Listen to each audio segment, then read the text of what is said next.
Hi, welcome back to It's Forkin Delicious. This is our YouTube channel where we do hopefully delicious food. Um, we'd like you to subscribe to the channel and hit the like button and also the notification button. And also subscribe on other social media platforms like Instagram, TikTok. Yep. And I'm JJ Healy. I'm Noel Healy. And I'm Sean O'Connell. And we're just going to do some Forkin good food today. So hello everybody and welcome to the Glen of Aherlow in Tipperary. And what we're going to do today is we're going to do a very nice triple cooked glazed pork sandwich, which we're going to do in a flatbread with Asian coleslaw. So what we're going to start with, the flatbread. And you can see we have all our prep here. Remember we were talking about last week, weren't we? Yeah. We were saying that the prep is the most important thing. And if you have your prep done, it makes it very quick. All right. So I'm just going to go through here some of the lists on this list. And what I'll be looking at is that we have the pork here. Now this pork, in the description, you'll see the full recipe for all this. Some of it we have to do in advance just to make the production a little bit quicker, because this takes 2 hours, all right, the pork itself here. So this pork is cooked in a thing called red braising stock, all right, which is soya sauce, fish stock, star anise, Chinese 5 spice, garlic, onions, ginger, and a small little bit of water. There's also some mirin and some brown rice vinegar in this.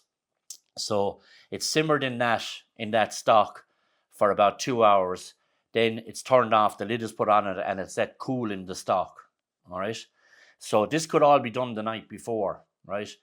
You could have it on while you're, I don't know, watching television or doing something, and then just refrigerate it, and then start like what we have here. So this is has been refrigerated. We did this earlier today, but it's been refrigerated and we're ready to go with it. So these are just the ingredients for the coleslaw here. We have carrot, we have white cabbage. You could use Chinese cabbage as well if you had it. We've nicely shredded onion, and we have a dressing for this. This dressing is mirin, some rapeseed oil, ketchup mayonnaise, which is kind of a sweet soy sauce, just a small little bit of that, and a little drop of sesame oil, which gives it that kind of Asian kind of flavour and kick. Over here then we have the glaze, which is tamarind sauce, honey. We have a small bit of sweet chilli, and we have some brown sugar. So the pork is going to be fried, then glazed. It's going to be served with Asian coleslaw in a grilled flatbread. So I'm going to go ahead and start making the flatbread now. So in here I have 200 grams of flour with a half a teaspoon of baking powder, and I have a little pinch of salt in here as well. All right. So that's going to go into my bowl. You can have all this done the night before and have it ready. I have some Greek yogurt here. I'm going to put all of this in, and what I'm going to do here is I'm going to mix this, but I might need a small little drop of water in a minute. Hint, hint. So, now, just mix this gently. You have it written in the description as well to be careful not to overmix it. What's the reason for that? Otherwise, you'll make it tough. There's only one dough that you ever have to need where you need it really well, and that's when you're doing a yeast dough, when you want to develop gluten. But in this one, we don't want to develop gluten. We want this to be a lovely tender kind of flatbread. So the trick is not to over mix it. Just mix it enough and to let it rest for a little while, and then we're going to roll it out and we're going to pan fry it in a little bit of clarified butter. Now, I know I'm going to need this bit of water anyway. If you made this a few times, you get used to it. So, the dough comes out like this. Like I said, you don't over knead it, you don't over mix it. And to me now, that's plenty. And what I'm going to do is cover that with some cling film and just leave it aside. I'm not going to put it in the fridge or anything. It just needs to relax a small bit so that when I go to roll it will roll easier. So Okay, so now here I have two pans on the go. I have a cast iron skillet for cooking the pork belly, and the second one here is just to make up the glaze to kind of bring it together before it goes into the cast iron. So here is the chili jam, the tamarind, this is your mirin and sweet soy sauce and a bit of brown sugar. So now that my pan is hot, I'm going to add a small bit of oil into it. Just make sure you spread the oil around because of the fact that the pork has been braised, it might be liable to catch a bit. So, put the pork in.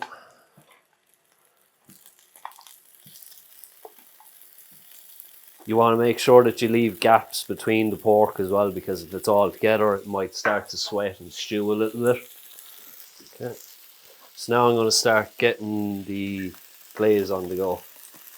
So there's the tamarind. Tamarind sauce is made from tamarind pulp. It's got a sour note to it, so kind of it helps when you're putting, the brown sugar and the other stuff. It helps to balance the kind of the flavor a little bit. And we're using honey here as well to help, kind of make that yin and yang kind of thing.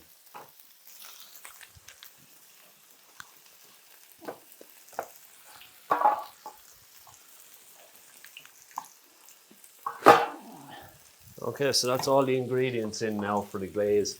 You don't want to have this pan up too high because of the fact that it's high in sugar. It might start to stick, and you do have to keep an eye on it because it is going to start to reduce fairly quickly, and you don't want that because of the fact that you'll be reheating it again with the pork. It smells lovely, actually, this does. Yeah, it's really good. Even just the glaze smells really good as well. What you're looking for is just for the sugar to dissolve in the heat. And then for that, when that sugar dissolves, you kind of nearly are ready then with once your pork is fried and crispy. So this is the triple cooking, you with me? So we've cooked it once in the stock, we've pan fried it, and then we're going to finish it off for the triple part inside in the glaze. So where I saw this dish first was in Italy. There's an Australian woman called Kylie Kwong, and some people refer to her as the Darina Allen of Australia. And she's a brilliant cook. So she did this dish in Italy at the food festival in Turin, and I just thought it was a killer dish. So this is kind of just slightly adapted, not much, except I pan fried the pork, whereas she deep fried it to make it crispy all around very quickly. I just pan fried instead always, and then I add the pork to the glaze. All right, so you get this lovely glaze going on the pork stickiness. So this sticky kind of pork thing in the sandwich is delicious. Just one thing about cooking this pork. Yep. If you're feeling a bit uncomfortable because of the fact that the amount of fat that's in it, it's spitting, use a cover if you have to, and even lift it off the heat when you're turning it. It's just, for me, this is kind of second nature. I'm used to avoiding the oil almost. I'll let you that there if you wanted it. No. Smells lovely. It's delish. It's one of when she made this dish in Italy, she actually fed all the crowd. You were at a table, and you had knife and fork, and you had a wine glass, and these waiters from a local school came out and they served the dish to you. So you actually got to taste what she was making, and I took that idea as well for when I do the demos. That we feed people. I think it's much better if they get to eat what you're cooking. Okay, so now that that's ready, I'm just after turning down the heat. That's kind of the level of caramelization that you're looking for. It's going to be going into the glaze, so even if it is a little bit overdone, it's going to moisten up again inside in the glaze. Yeah, it'll rehydrate. So I'll just transfer this now if you want to start on the coleslaw. Start on the coleslaw. Okay, so I'm going to start on the coleslaw here, and this is very simple, especially when you have a little bit of prep done beforehand. So this carrot, as you can see, it's shredded actually. So I used a Japanese mandolin, but you could use a food processor, you could use a grater, You don't have to, but I just think that the finer this is, the more it absorbs the flavour of the dressing we're going to put on it, right? So you can see here the cabbage, look how fine it is, all right? So, and also you want the onions the same way, so they give that nice flavour into this. So the onions are, I cut all these on the mandolin together. Just had to put on a little grater attachment for the carrots, but it's the same little thing for all of it, right? So just going to give it a quick little mix here. I'm not going to put any salt or pepper in this for a while until I see what the dressing, how the dressing will affect it, right? So the dressing for this one, can you shout it out there to me now, the dressing? Inside that dressing is sesame oil, mirin, rapeseed oil, and a bit of sweet soy sauce. Yeah. So again, mirin is kind of that sweet rice vinegar. And so this dressing is not particularly sharp, even though I love sharp dressings, but this one is still really nice. And like that little bit of that sesame oil again gives it that kind of Asian kind of flavour. Now, if you can let this sit for a little while, for maybe 30 minutes, an hour, it actually becomes even more delicious. And we're going to see in a little minute, because we have soya sauce in there, we're just going to let it see for a while and see, do we need to add any salt, maybe some pepper, but very rarely. You can see the colour changing, and you can see it's starting to take on the flavour there. It's starting to soak into it, even into the onions you can see it. So, how's your pork and glaze going? Slowly coming up to the heat.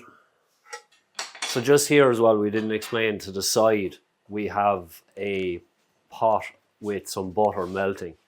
I'll just lift it out here if you want to take a shot of the chana. As you can see, it's a slow heat, so it's after separating. This is what you're looking for, the clarified butter, and that's all the milk solids down at the bottom. So it's important that when you're pouring it out, you pour it slowly so that you don't get any of the milk solids into it, because that's what causes butter to burn.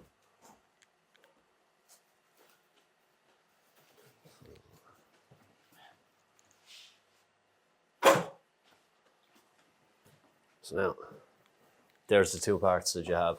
This is all your milk solids, and that's your clear butter. Okay, so this is the dough. I've just turned it out, and what I've done there is I've divided it into 4 pieces, which is, you know, about 200 grams, I think, of flour, 100 of yogurt. So 3 of them, about 75 grams each or that, you know, so they'll be perfect.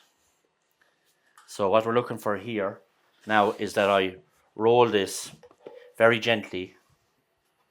This is very, very nice and soft and delicate. Maybe it's a little bit hard to work with, but the benefit is when you go to eat it later, it's really delicious. Forkin delicious even. Put some butter in there. Lovely. Now, so like what you don't want for a sandwich, if you know what I mean, the size. So again, because I want this nice and tender and soft, I'm not putting a load of flour on it, so it might stick a small little bit. So now we leave it alone. The part where you just wait now for the heat to start activating in with the dough, and what will happen in a couple of minutes is, as soon as it starts to get nice and hot, we'll see some little bubbles rising here. Yeah. So maybe you can make that bubble as well. Yeah. All these recipes are for 2 portions that are in the description. And like I said before, I might have said this before, is that when we film, we do 5 videos at a time. And this week is 5 sandwiches we'll be doing. So for this, 2 portions is what I've done in the recipes that you'll see in the description. All right? So we get sandwiches and Shauna doesn't. Yeah. We get a sandwich each and Shauna gets nothing. All right? We have the bread turned. It's lovely. I can tell already it's lovely and light. It's so even hard to roll that it's just, you just know it's going to be nice. If it's gone tough and rubbery, you've over kneaded it and you've over mixed it. So you really need it to be delicate, don't you? Yeah. You could even make the dough the day before. Yeah. You definitely could. Yeah. And you could put it in your fridge. You were doubting the amount of butter. I was doubting it. But I'm okay with it now. I'm just going to give it a little bit of seasoning on this, a little bit of salt. Okay. If you get a plate from the press there. Yes. Yeah. My best child. Now, second little flatbread, so we've been ready now.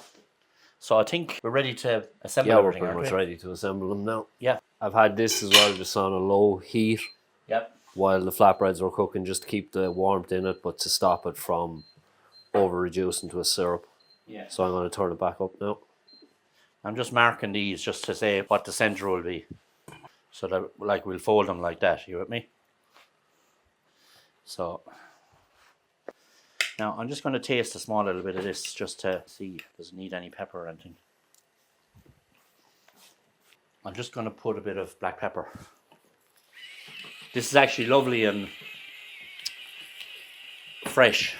Instead of using mayonnaise for coleslaw, this is the way to go for the summer, I think, because it's different.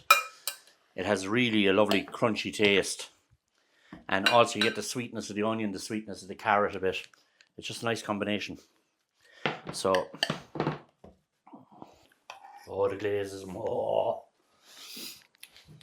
Is that a word? I think it is in The Simpsons. I will just put it all in. Come on. Yeah. Why not? On there.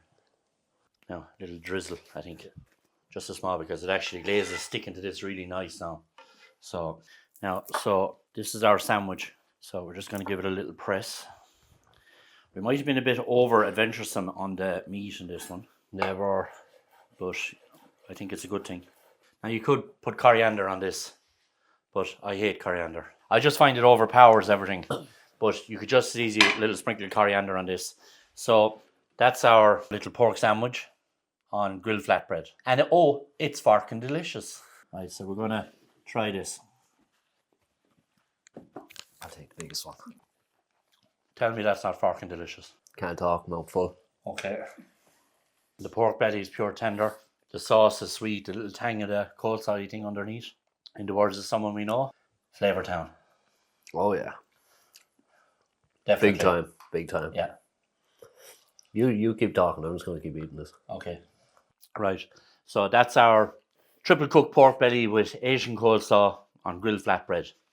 And it is Forkin delicious. Don't forget to like and subscribe. Definitely.